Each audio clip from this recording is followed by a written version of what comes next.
Agora vamos falar de um tema que desperta muitas polêmicas doutrinárias e jurisprudenciais que diz respeito ao tratamento diferenciado aplicável às microempresas e empresas de pequeno porte. É por isso que na entrevista de hoje, o Pesquisa Brasil traz as considerações da professora Caroline Rodrigues a respeito das recentes modificações na Lei Complementar 123/2006. Professora Caroline, quais são os principais benefícios concedidos às pequenas empresas quando da participação em licitações?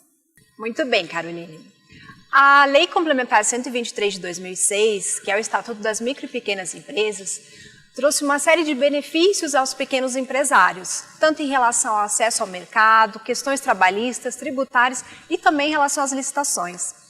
Sobre as licitações, há 3 vértices de benefícios. O primeiro deles diz respeito à regularização fiscal tardia.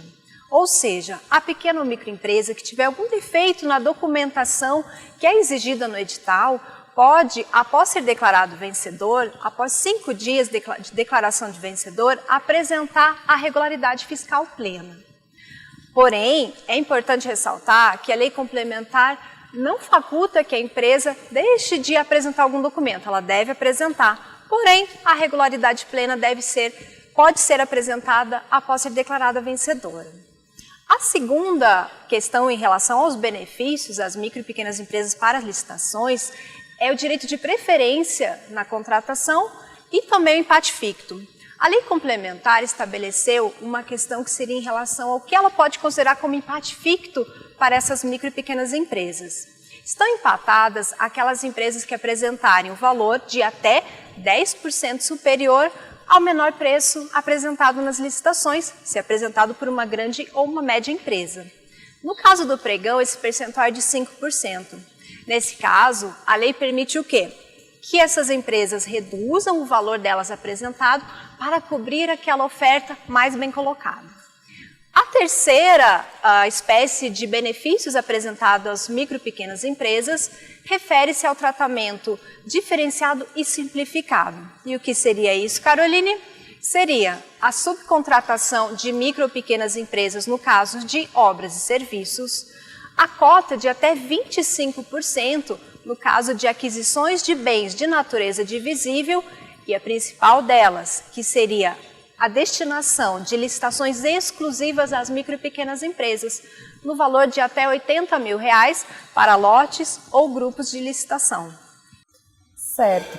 E quais são as principais alterações realizadas na Lei Complementar 155/2016? A Lei Complementar 155/2016, que foi publicada em outubro do ano passado, trouxe significativas alterações em relação ao Estatuto da Micro e Pequena Empresa. Trouxe em relação ao regime jurídico aplicável, ao simples, ao microempreendedor individual e também em relação às licitações. Em termos gerais, em relação à empresa de pequeno porte, por exemplo, ela sofreu uma alteração em relação ao valor para enquadramento. Antes, a empresa de pequeno porte deveria apresentar, no ano calendário, receita bruta de até R$3.600.000. Esse valor foi alterado para R$4.800.000. Em relação ao microempreendedor individual, algumas alterações também foram significativas. A principal delas diz respeito ao faturamento no ano. A receita bruta, então, passou de R$60 mil para R$81 mil. Em relação às licitações, a principal alteração diz respeito àquela regularidade fiscal tardia que nós comentamos.